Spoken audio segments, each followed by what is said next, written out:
तारने वाला, जिसको लेते से मनुष्य तर जाता है। तो आप चाहे जानबूझ कर लो या अनजाने में लो, भगवान का नाम तो तारणहार है।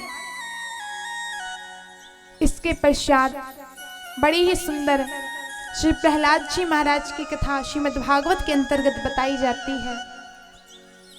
इनके पिता का नाम था हिरण्यकश्यपु। हिरण्यकश्यपु पुत्रम प्रहलादम केशव प्रियम। प्रहलाद जी भगवान केशव के बड़ी प्रिय थे, उन्हें भी भगवान बड़े पसंद थे। जब छोटे से थे तो प्रहलाद जी नारायण नारायण नारायण का जाप करते थे। हिरण्यकश्यपु ने ब्रह्मा जी से वरदान मांगा था, हे प्रभु मुझे अमरता चाहिए। पर भगवान ने कहा कि देखो ये तो प्रकृति के नियम के विरुद्ध है, कुछ और मांग लो। तो हिरण्यकश्यपु ने बड़ा दिमाग लगा के वरदान मांगा कि ना मैं ऊपर मरूं, ना मैं नीचे मरूं, ना मैं अंदर मरूं, ना मैं बाहर मरूं, ना मैं जल में मरूं, ना मैं थल में मरूं। हे प्रभु मेरी मृत्यु आपके बनाए किसी जीव से ना हो। वरदान मांग लिया तो ब्रह्मा जी बोले तथास्तु। अब तो वो खुद को भगवान समझने लगा।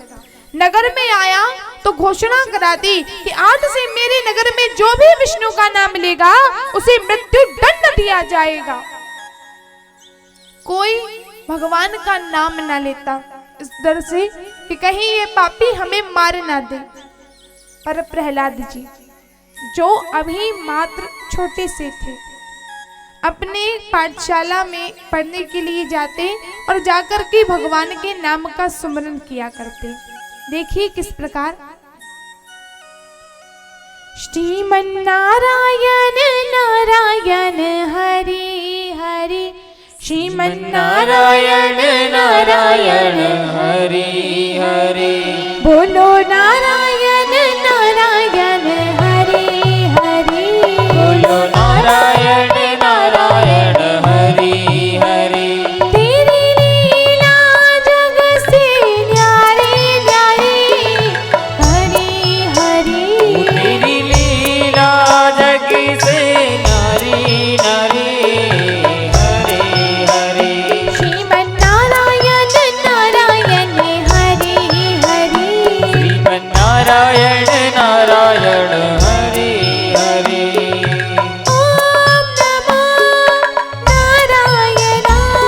हरि ओम नमो नारायण, ओम नमो नारायण, ओम नमो नारायण, ओम नमो नारायण, ओम नमो नारायण। हरि ओम नमो नारायण, ओम नमो नारायण। श्रीमन्नारायण नारायण हरि हरि, श्रीमन्नारायण नारायण हरि हरि, बोलो नारायण नारायण हरि हरि, बोलो नारायण नारायण हरि हरि, बोलो हरि हरि, बोलो हरि हरि, बोलो हरि हरि, बोलो हरि हरि, बोलो हरि हरि, बोलो हरि हरि, बोलो हरि हरि, बोलो हरि हरि, बोलो हरि हरि। बोलो राधे राधे राधे राधे। तो श्री प्रहलाद जी जब देखो तब नारायण नारायण नारायण का जाप किया करते। एक बार क्या हुआ, श्री प्रहलाद जी जब पाठशाला में जा रहे थे तो प्रहलाद जी ने देखा कि एक कुम्हार बड़ा चिंतित बैठा था। कहते हैं कि अगर हमारा मन अच्छा है, व्यक्ति दयालु है, तो किसी का दुख नहीं देख सकता। प्रहलाद जी ने पूछा तुम क्यों चिंतित होते हो?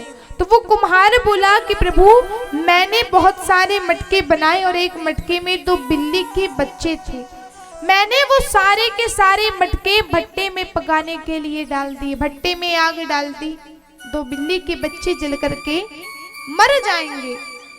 तो प्रहलाद जी मुस्कुराने लगे। कुम्हार बोला अरे यहाँ 2 बिल्ली के बच्चे मरने को जा रहे हैं और तुम हंसते हो। तो प्रहलाद जी ने कहा, मेरे नारायण के ऊपर भरोसा रखो, मेरे नारायण सब ठीक कर देंगे। नारायण की कृपा से सब ठीक हो जाता है। बालक ने कहा कि नारायण कौन है? तो प्रहलाद जी ने कहा कि तुम इस नारायण को नहीं जानते। नारायण वो है जो आत्मा रूप से प्रत्येक मनुष्य के अंदर निवास करते हैं। नारायण वो है जिनकी इच्छा के बिना एक पत्ता भी नहीं हिलता। विश्वास तो नहीं कुमार को। बोले चलो ठीक है, अगर बच्चे बच जाए तो और अच्छी बात है, नाम लेने में क्या। दोनों ने नारायण नारायण का जाप किया और जब दूसरे दिन आकर के सारे मटकों को कुम्हार खोलने लगा तो कुम्हार ने देखा कि एक मटका ऐसा था जो अभी भी कच्चा था, जिसमें दोनों बिल्ली के बच्चे जीवित थे।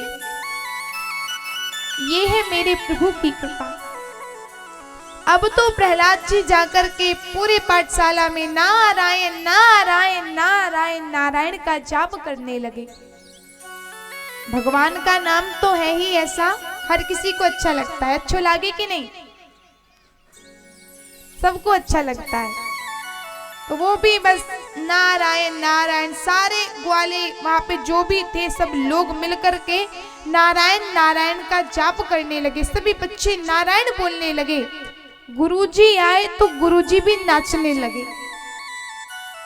बाद में ध्यान आया कि अगर हिरण्यकशिपु को पता चल गया तो वो मुझे भी मारे डालेगा। उन्होंने जाकर के हिरण्यकशिपु को बता दिया। हिरण्यकशिपु ने बेटे को गोद में बैठाया और समझाया कि देखो बेटा, ये नारायण कोई नहीं है, अगर परमात्मा हूं तो वो मैं हूं, मैं अमर हूं। तो प्रहलाद जी ने कहा कि प्रभु आप कैसी बात करते हैं, अमर होने से मनुष्य भगवान नहीं बन सकता है। वो भगवान मेरे परम पिता है, वो भगवान वो है जो आत्मा रूप से हर किसी के अंदर निवास करते हैं, मेरे स्वामी हैं। और आप एक दास से कहते हैं कि अपने स्वामी को भूल जाओ। कैसे मैं अपने स्वामी को भूल सकता हूं? हिरण्यकशिपु को क्रोध आया तो उसने अपने बच्चे को गोद से धक्का दे दिया। कहने लगा तू मेरा बालक नहीं, ले जाओ इसे, ले जाकर के गहरी खाई में डाल दो। बालक को जब खाई में डालने लगे पर अभी भी नारायण नाम लेना नहीं छोड़ा। इसे कहते हैं दृढ़ विश्वास। बालक को अभी भी विश्वास है कि मेरे भगवान आएंगे और मुझे बचाएंगे, मेरे भगवान आएंगे और मुझे बचा लेंगे। और जैसे ही प्रहलाद जी को खाई में डाला गया तो स्वयं भगवान नारायण प्रकट हो जाते हैं। जब प्रहलाद ना मारा गया तो उन्हें हाथी के पैरों से कुचलवाया गया, फिर भी नहीं मारा गया तो उन्हें खौलते हुए तेल की कढ़ाई में डाला गया, विष पिलाया गया, पर प्रहलाद जी को कुछ न हुआ। अब हिरण्यकशिपु ने प्रहलाद जी को काल कोठरी में डलवा दिया, जहां पर इतने भयंकर नाग थे कि नागों के अगर जो फुफकार मारते हैं वो फुफकार भी अगर कहीं लग जाए, उनकी श्वास भी कहीं छू जाए तो शरीर तुरंत वहां से नष्ट हो जाए। बड़े खतरनाक नाग थे, जहरीले थे। सारे के सारे नाग प्रहलाद जी को घेरे खड़े हो गए और जब वो प्रहलाद जी को डसने लगे तो प्रहलाद जी को ऐसा लगता है जैसे पांव पर छोटी छोटी चींटियां चल रही। कहते हैं अकाल मौत वो मरे जो काम करे चंडाल का। सांप का काटना यानी अकाल मौत, तो अकाल मौत वो मरे जो काम करे चंडाल का, और काल भी उसका क्या करे जो भक्त हो महाकाल का। भगवान अपने भक्त की बड़ी से बड़ी विपत्ति भी हर लेते हैं। अब भी कुछ ना हुआ तो हिरण्यकशिपु की बहन आई, बोले भैया आप क्यों चिंता करते हैं, मैं प्रहलाद को गोद में लेकर के बैठ जाऊंगी। मुझे ऐसी चुनरी प्राप्त है कि अगर वो चुनरी को मैं ओढ़ करके बैठूं तो मैं अग्नि से भी ना जलूं। इसे मैं तब तक नहीं छोड़ूंगी जब तक ये जल न जाए, फिर देखती हूँ कि वो नारायण इसे कैसे बचाता है। मुझे भी तो दिखे कि वो छलिया कहाँ है। चिता बना दी, पूरे नगर वासियों को आमंत्रित किया। क्यों? क्योंकि पूरे नगर में नारायण नाम की एक लहर दौड़ गई थी। बच्चा बच्चा भगवान का नाम लेता था। कहते बच्चा बच्चा श्याम बोलता, हर बच्चा भगवान का नाम लेता, हर कोई जन जन भगवान के नाम का सुमरन करता। तो हिरण्यकश्यपु ने ये बताने के लिए कि भगवान के भक्त का क्या हाल होगा, पूरे नगर वासियों को बुलवा लिया। बीच में चिता लगा दी। चिता पर होलिका अपने भतीजे अर्थात पुत्र प्रहलाद को लेकर के बैठी, भगवान के भक्त प्रहलाद को लेकर के बैठ गई। प्रहलाद जी को लेकर के बैठी और उसने चुनरी ओढ़ ली जिससे वो आग से ना जले। प्रहलाद जी को लेकर बैठी, तुरंत चिता जलाई गई और तभी ऐसी जोर की हवा लगी कि वो चुनरी उड़ करके प्रहलाद जी के ऊपर आ गई और होलिका जल गई। प्रहलाद जी बच गए। जिसकी रक्षा स्वयं परमात्मा करता है उसे जगत में मारने वाला कोई नहीं है, क्योंकि मारने वाला है भगवान, बचाने वाला है भगवान। आज भी जब कुछ ना हुआ तो हिरण्यकश्यपु ने प्रहलाद जी का हाथ पकड़ा और ले जाकर के एक खंबे से बांध दिया। कहता है बता कहाँ है तेरा भगवान, बता कहाँ है तेरा राम।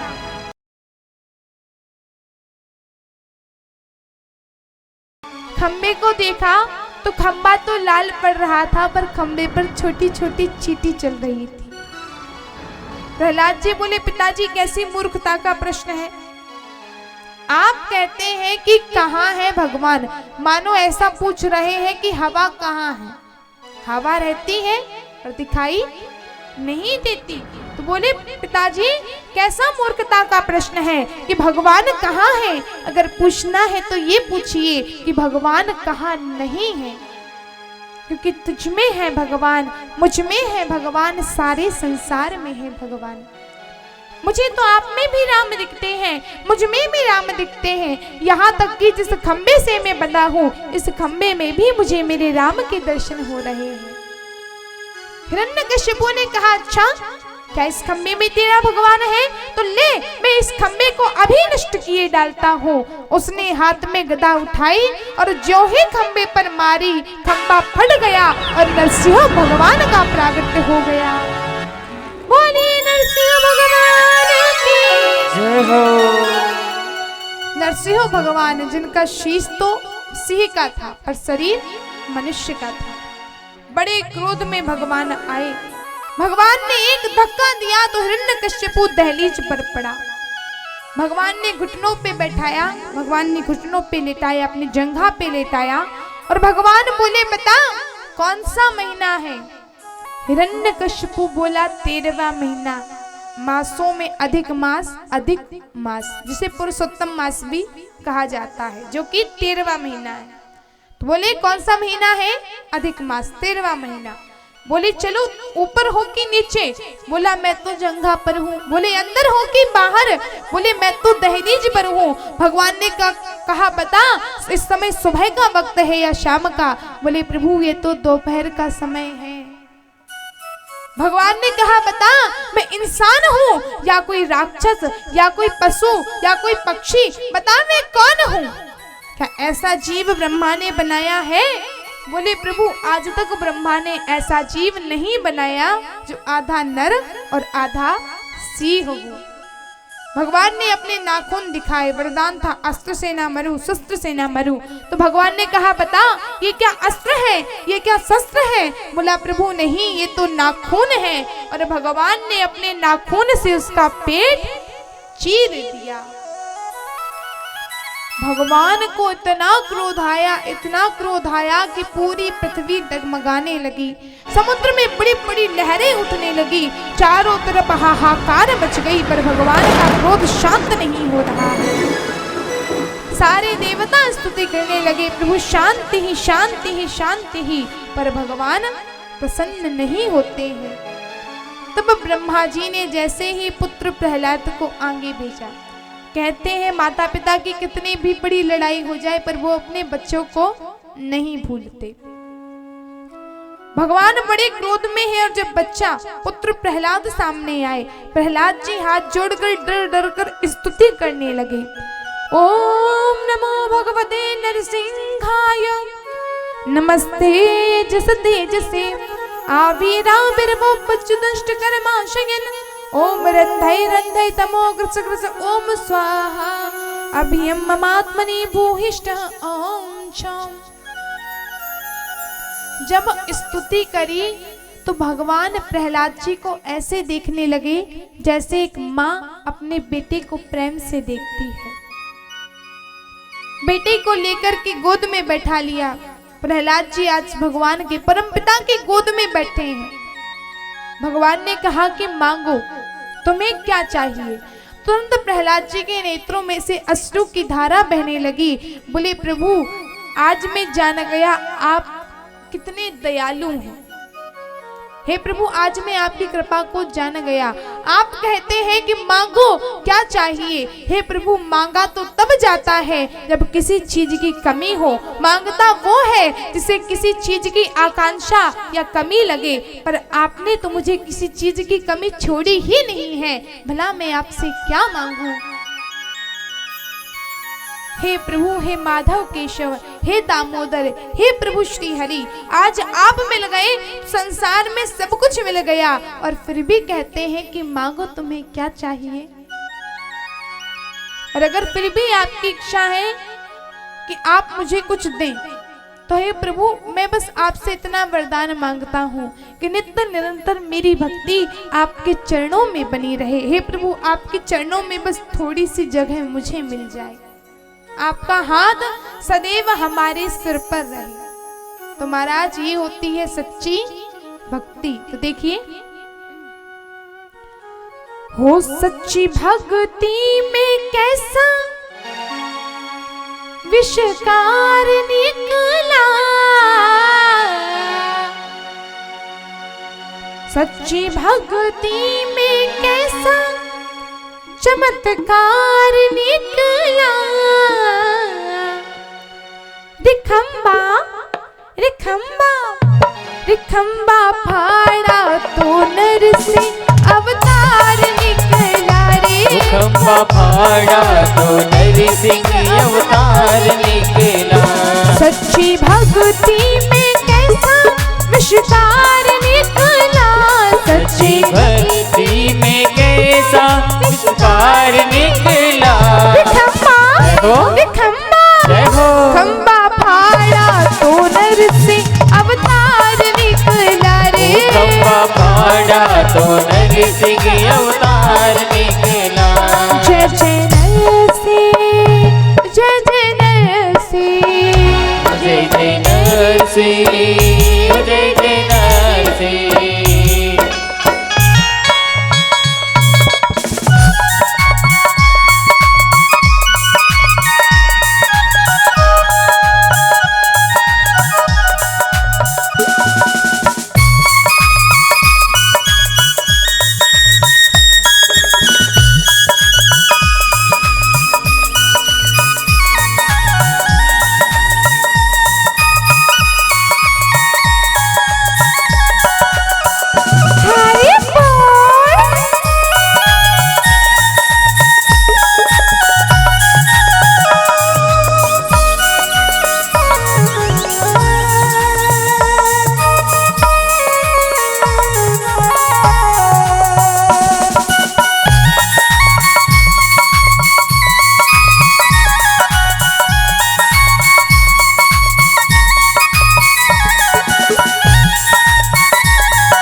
भगवान कहाँ कहाँ है।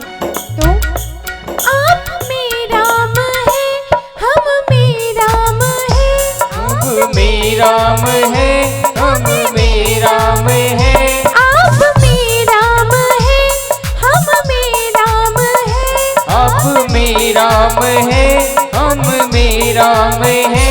राम कण कण में है, राम जन जन में है। हो राम कण कण में है, राम जन जन में है। राम कण कण में है, राम जन जन में है। हो राम सच्ची भक्ति में कैसा विष्कार निकला, सच्ची भक्ति में कैसा विष्कार निकला। खम्बा जय हो खम्बा खम्बा फाड़ा तो नरसिंह अवतार निकला रे, खम्बा फाड़ा तो नरसिंह अवतार निकला। जय जय नरसिंह, जय जय नरसिंह, जय जय नरसिंह, जय जय नरसिंह, जय जय नरसिंह, जय जय नरसिंह, जय जय नरसिंह, जय जय नरसिंह, जय जय नरसिंह, जय जय नरसिंह, जय जय नरसिंह, जय जय नरसिंह।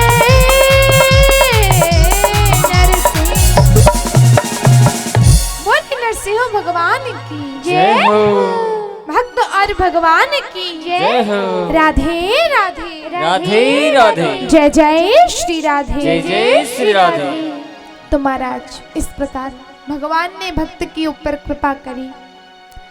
तत्पश्चात भागवत के अंतर्गत समुद्र मंथन की कथा आती है, जिसमें से श्रीमणि रंभा वारुणी अमृत शंख गजराज धन्वंतरी धनु शशि कल्पतरु विश्वाज, सभी के सब रत्न प्रकट हुए। समुद्र मंथन के समय मंदराचल पर्वत को मथानी के समान, स्वयं वासुकी नाग को नीति यानी रस्सी के समान, एवं जैसे कि मान लीजिए माताएं बहनें दही मथती हैं तो क्या करती हैं, मटकी में जो है दही रख लेती हैं, उसमें से मथानी डालती हैं, मटकी में रस्सी रहती है, रस्सी को खींचती हैं, कभी इधर कभी इधर ऐसी मथती है ना, और फिर जो माखन ऊपर आता है उसको निकाल निकाल के रखती जाती है। तो वैसे ही देवताओं ने और दैत्यों ने समुद्र मंथन किया। हम लोग मटकी रखते हैं, उन्होंने मान लिया समुद्र को मटकी, समुद्र के अंदर का जल दही, उसके बाद में मथानी के जैसे रख लिया मंदराचल पर्वत को, तो जैसे मथानी वैसे मंदराचल पर्वत। अब हम लोग रस्सी बांधते हैं तो उन्होंने बांध लिया वासुकी नाग को। ऐसे एक ही माताएं बहनें खींचती हैं, वहां पर एक तरफ से देवता खींचते थे और एक तरफ से दैत्य। तो ऊपर ऊपर जो माखन आता है उसको निकालते जाते हैं, वैसे ही ऊपर ऊपर जो रत्न आया उसको निकालते गए। ऐसे हो गया समुद्र मंथन, जिसमें से जब डूबने लगा इतना बड़ा समुद्र, तो मंदराचल पर्वत जब डूबने लगा तो भगवान ने कच्छप रूप धारण करके मंदराचल पर्वत को अपनी पीठ पर धारण कर लिया। ओम नमो भगवते आकुपाराय सर्वसत्वगुण विशेषणाय नोपलक्षित स्थानाय नमो वष्टवर्णे नमो भूमने नमो वस्थानाय नमोस्तुते। इस प्रकार भगवान कच्छप की सबने स्तुति करी।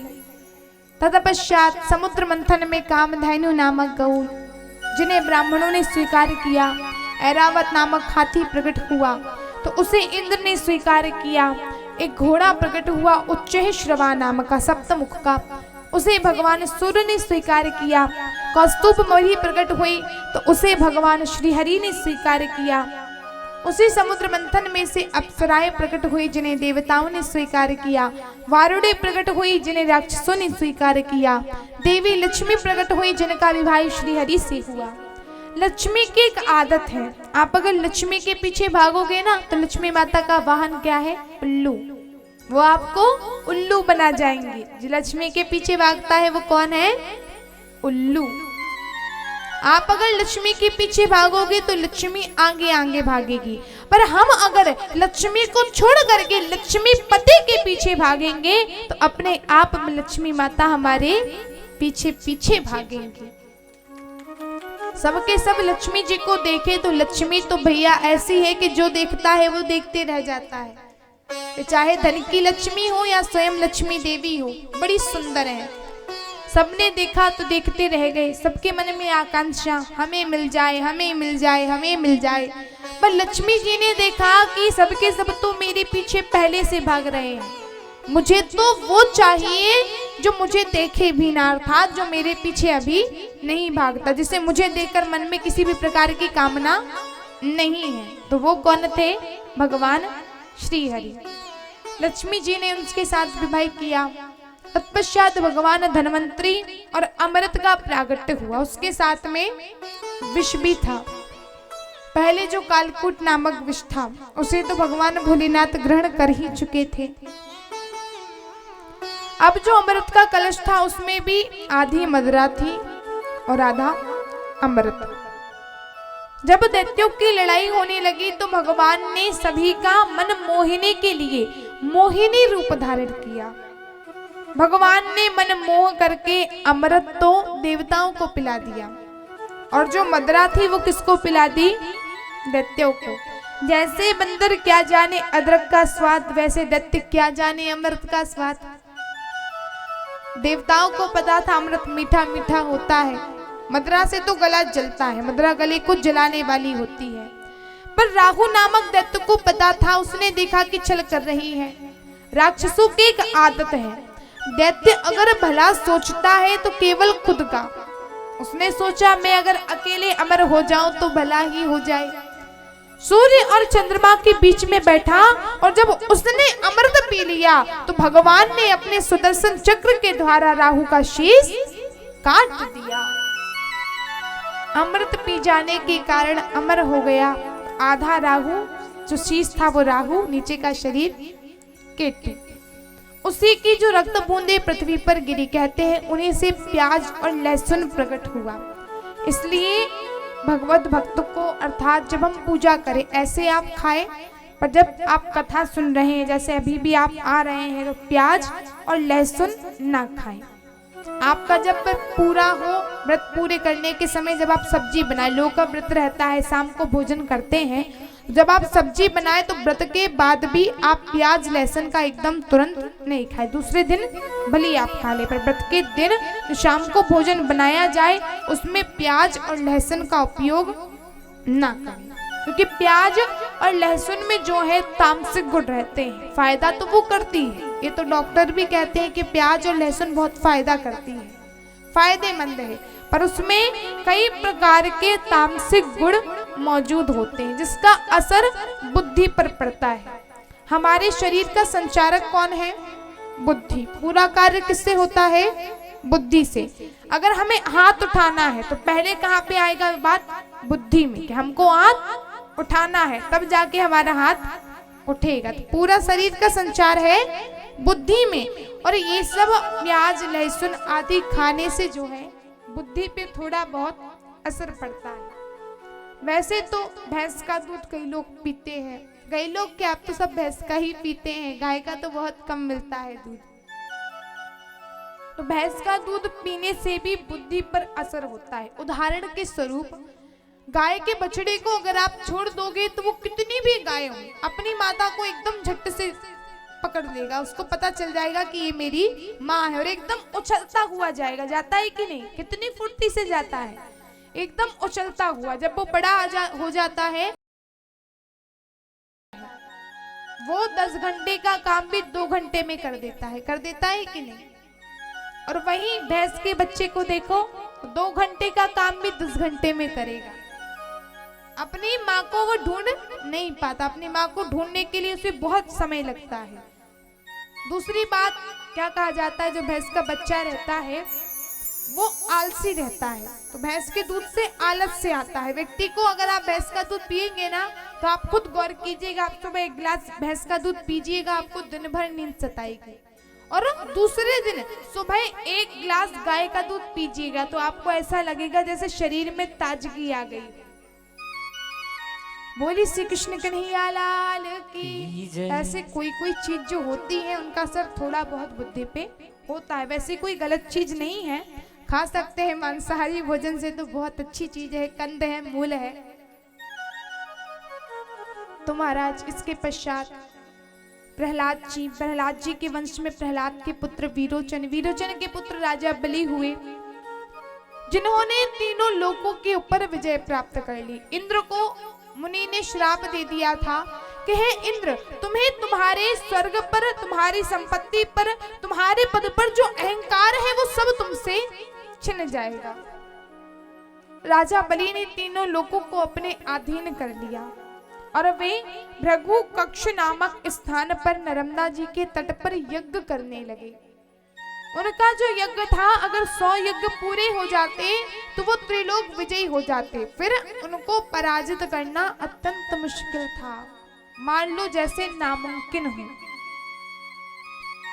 इसके पश्चात अदिति माता ने जब अपने पुत्रों को दुखी देखा तो अदिति माता ने भगवान विष्णु की तपस्या करी और वे ही भगवान विष्णु वामन रूप से अदिति माता के गर्भ से जन्म लेते हैं। बोलिए वामन भगवान की जय। उनका नाम वामन हुआ और प्रभु देखने में थोड़े छोटे थे। वैसे भगवान का एक नाम उपेंद्र भी है, पर उन्हें वामन नाम से ज्यादा जाना जाता है। द्वादशी तिथि में प्रभु का जन्म हुआ। तत्पश्चात जब भगवान छोटे से थे, भगवान की हाइट थोड़ी छोटी थी, अर्थात जो लंबाई थी वो थोड़ी कम थी, भगवान ठिगने थे। भगवान वामन अपने हाथ में कमंडल और एक छत्र लेकर के वहां गए जहां राजा यज्ञ कर रहे थे।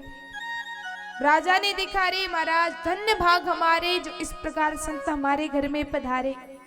बड़ा स्वागत सत्कार किया, बैठने के लिए आसन दिया। बोले प्रभु मांगिए, मैं आपको क्या दूं?